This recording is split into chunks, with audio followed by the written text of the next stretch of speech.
1 Samuel, chapitre 3. Le jeune Samuel était au service de l'Éternel devant Élie. La parole de l'Éternel était rare en ce temps-là, les visions n'étaient pas fréquentes. En ce même temps, Élie, qui commençait à avoir les yeux troubles et ne pouvait plus voir, était couché à sa place, la lampe de Dieu n'était pas encore éteinte, et Samuel était couché dans le temple de l'Éternel, où était l'arche de Dieu. Alors l'Éternel appela Samuel. Il répondit, « Me voici. » Et il courut vers Élie, et dit, « Me voici, car tu m'as appelé. » Élie répondit, « Je n'ai point appelé. Retourne te coucher. » Et il alla se coucher. L'Éternel appela de nouveau Samuel. Et Samuel se leva, alla vers Élie, et dit, « Me voici, car tu m'as appelé. » Élie répondit, « Je n'ai point appelé, mon fils. Retourne te coucher. » Samuel ne connaissait pas encore l'Éternel, et la parole de l'Éternel ne lui avait pas encore été révélée.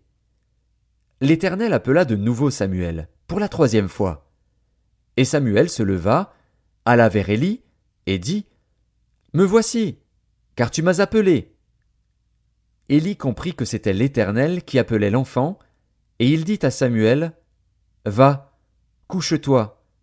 Et si l'on t'appelle, tu diras, « Parle, Éternel, car ton serviteur écoute. » Et Samuel alla se coucher à sa place. L'Éternel vint et se présenta, et il appela comme les autres fois.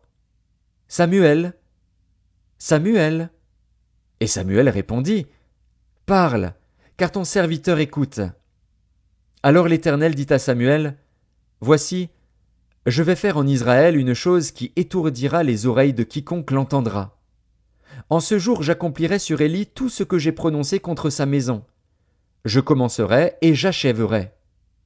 Je lui ai déclaré que je veux punir sa maison à perpétuité à cause du crime dont il a connaissance et par lequel ses fils se sont rendus méprisables sans qu'il les ait réprimés. C'est pourquoi je jure à la maison d'Élie que jamais le crime de la maison d'Élie ne sera expié, ni par des sacrifices, ni par des offrandes. » Samuel resta couché jusqu'au matin, puis il ouvrit les portes de la maison de l'Éternel.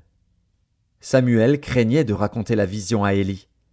Mais Élie appela Samuel et dit, « Samuel, mon fils ?» Il répondit, « Me voici. » Et Élie dit, « Quelle est la parole que t'a adressée l'Éternel ? Ne me cache rien. Que Dieu te traite dans toute sa rigueur, si tu me caches quelque chose de tout ce qu'il t'a dit. » Samuel lui raconta tout, sans lui rien cacher.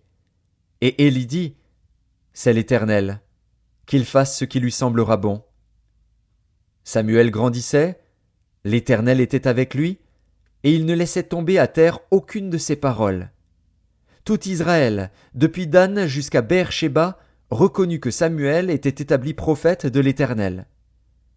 L'Éternel continuait à apparaître dans Silo, car l'Éternel se révélait à Samuel, dans Silo, par la parole de l'Éternel.